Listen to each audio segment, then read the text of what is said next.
ओम नमो भगवते वासुदेवाय नमः। दोस्तों, अगर आप चाहते हैं कि भगवान विष्णु की कृपा आपके जीवन पर सदैव बनी रहे, तो आज की ये कथा जरूर सुनिए।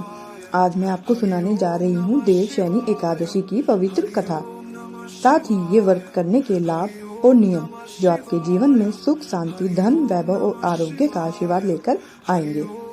इस साल देवशयनी एकादशी 6 जुलाई 2025 शनिवार को मनाई जाएगी। चलिए शुरू करते हैं ये पावन कथा। पौराणिक मान्यता के अनुसार आषाढ़ शुक्ल एकादशी को भगवान श्री हरि विष्णु 4 महीने के लिए योग निद्रा में चले जाते हैं। यही कारण है कि इन दिन को देवशयनी एकादशी कहा जाता है। स्वर्गलोक, मृत्युलोक और पाताल तीनों लोकों के देवता इस समय विश्राम करते हैं। इस अवधि को चतुर्मास कहा जाता है। दोस्तों, आज मैं आपको सुनाने जा रही हूँ देवशयनी एकादशी की एक सच्ची और प्राचीन कथा। ऐसी कथा जिसमें एक राजा ने अकाल से जूझ रहे अपने राज्य को सिर्फ 1 वर्ष से बचा लिया। तो चलिए कथा को शुरू करते हैं। बहुत समय पहले की बात है। एक राजा था, मानधाता। उसका राज्य बहुत ही शांतिपूर्ण था, लेकिन एक साल वहाँ भीषण सूखा पड़ गया। न खेतों में अन्न उगा, न बादल बरसे।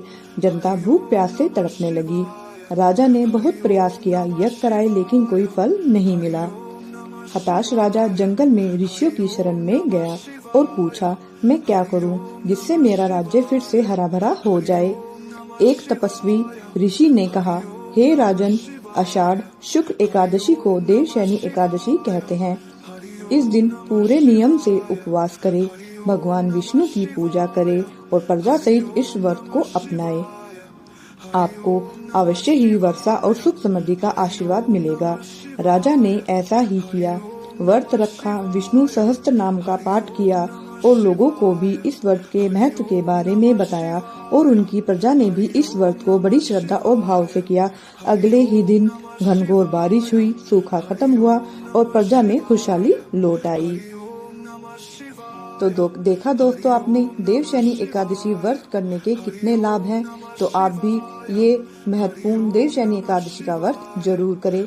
चलिए आज जान लेते हैं इस व्रत को करने के लाभ और पूजा विधि। इस व्रत को करने से जीवन में दुखों का अंत होता है, पुराने पाप कटते हैं और सुख शांति मिलती है। विवाह में आ रही रुकावटें दूर होती है, संतान सुख की प्राप्ति होती है, धन धान्य और समृद्धि बनी रहती है। अब जानते हैं इसकी पूजा विधि। इस दिन प्रातः स्नान करके भगवान विष्णु को पीले पुष्प अर्पित करें। तुलसी दल, पंचामृत, धूप दीप से पूजन करें। व्रत रखे और दिन भर ओम नमो भगवते वासुदेवाय मंत्र का जाप करें। रात्रि में भजन कीर्तन करें और अगले दिन व्रत का पारायण करें।